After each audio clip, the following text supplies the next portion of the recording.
Arya sir यहाँ पे sports day का आयोजन करने वाले हैं और स्पोर्ट्स डे में आर्या सर का जो परफॉर्मेंस होता है उसको देखकर सब लोग शॉक्ड हो जाते हैं और यहाँ पे शर्मा जी का तो दिल ही जीत लेने वाले हैं।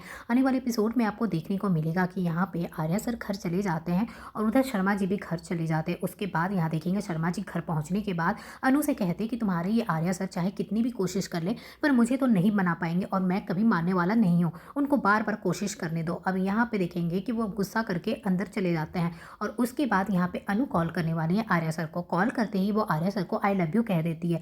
तो आर्या सर को बहुत अच्छा लगता है सुनकर और वो भी आई लव यू कहते हैं। उसके बाद अनु से कहते हैं कि तुम बार बार मुझे कहो ये वर्ड और बार बार वो आई लव यू कहती है। तो आर्या सर कहते हैं कि जितनी भी मेरी थकान थी तुम्हारे पापा को मनाने में, मुझे जितना भी मेहनत लग रहा था सब कुछ छूमंतर हो गया बस ये 3 वर्ड सुनकर। और यहाँ पे फिर अनु से पूछते हैं तुम्हारे पापा क्या कह रहे थे और तुम्हारे पापा कैसे हैं। तो बताती है कि मेरे पापा तो बस वैसे ही गुस्सा हो रहा है, लेकिन मुझे भरोसा है कि मेरे पापा ना बहुत जल्द मान जाएंगे। और दोनों के बीच में यहाँ पे काफ़ी देर बात होती है। उसके बाद यहाँ पे आर्या सर अनु को कहते हैं कि मैंने जो प्लान किया ना, देखना तुम्हारे पापा ना शॉक्ड हो जाएंगे वो देखकर। तो आर्या सर कहते हैं कि अब ना तुम्हारे पापा को मनाने के लिए ना मुझे चम्मच मुंह में हम लेना पड़े या मुझे बोरी उठाना पड़े, चाहे मुझे जो भी करना पड़े, तुम्हारे पापा को तो मैं मना कर रहूँगा। तो अनु कहती है आप क्या कह रहे हैं, मुझे कुछ समझ में नहीं आ रहा है। तो वो कहते हैं एक काम करो, तुम आगे जाओ टेरेस में और नीचे देखो कुछ।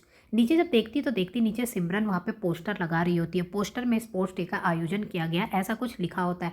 अनु ये देखकर शॉक्ड हो जाती, बोलती ये क्या है। तो आर्या सर कहते हैं कि ये मैं लगाया हूँ तुम्हारे मोहल्ले के लिए और तुम्हारे मोहल्ले में जितने भी लोग हैं सब लोग स्पोर्ट्स डे में आयोजन जो होगा उसमें भाग लेंगे और वहाँ पे मैं भी आऊँगा, मैं भी उन लोगों के साथ भाग लूँगा। और अनु को क्या बताते हैं आर्या सर, उसके बाद उसमें जो भी गेम होगा ना सारे गेम में मैं पार्टिसिपेट करूँगा। अब यहाँ पे देखेंगे यहाँ पे बहुत टफ गेम होगा और यहाँ पे आर्या सर मोहल्ले के जो लड़के होंगे जो भी होंगे सबके साथ मिलकर उस गेम को पार्टिसिपेट करेंगे। जब गेम पार्टिसिपेट करेंगे तो यहाँ पे शर्मा जी को लगेगा कि ये आर्या सर कुछ भी नहीं कर पाएंगे, ये लड़के ही जीतेंगे। लेकिन यहाँ पे जो भी गेम होता है उसमें आर्या सर बहुत अच्छा परफॉर्म करते हैं। वहाँ पे जो भी भारी भरकम काम होता है, उठाना होता है, चाहे बोरी उठाने वाला गेम होता है, चाहे कुछ भी होता है, सब आर्या सर करते हैं और सबको पीछे छोड़ देते हैं। और यहाँ पे गेम में जो भी विनर बनते हैं वो आर्या सर ही बनते हैं, जिसको देखकर शर्मा जी शॉक्ड हो जाते हैं। उन्हें लगता है कि मैंने सोचा था कि आर्या सर कुछ भी नहीं कर पाएंगे, लेकिन उल्टा यहाँ पे जो कुछ भी हुआ उसमें आर्या सर ने सबसे अच्छा परफॉर्म किया और वही वहाँ पे विनर बनते हैं, जिसको देखकर सब लोग भी शॉक्ड हो जाते हैं। उसके बाद आर्या सर कहते हैं शर्मा जी को कि आपको लग रहा था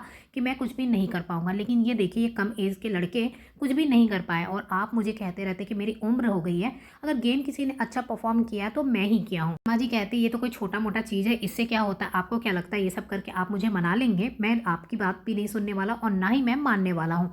तो यहाँ पे आर्या सर कहते हैं ठीक है आप मत मानिए, लेकिन बहुत जल्द वो दिन आएगा जब आप खुद ये बात मानेंगे कि अनु के लिए मुझसे अच्छा लड़का कोई नहीं हो सकता। यहाँ पे मनी मन शर्मा जी कहते हैं लेकिन बात तो सही है, ये आर्या सर तो कुछ भी कर लेते हैं जो भी जितना भी डिफिकल्ट हो।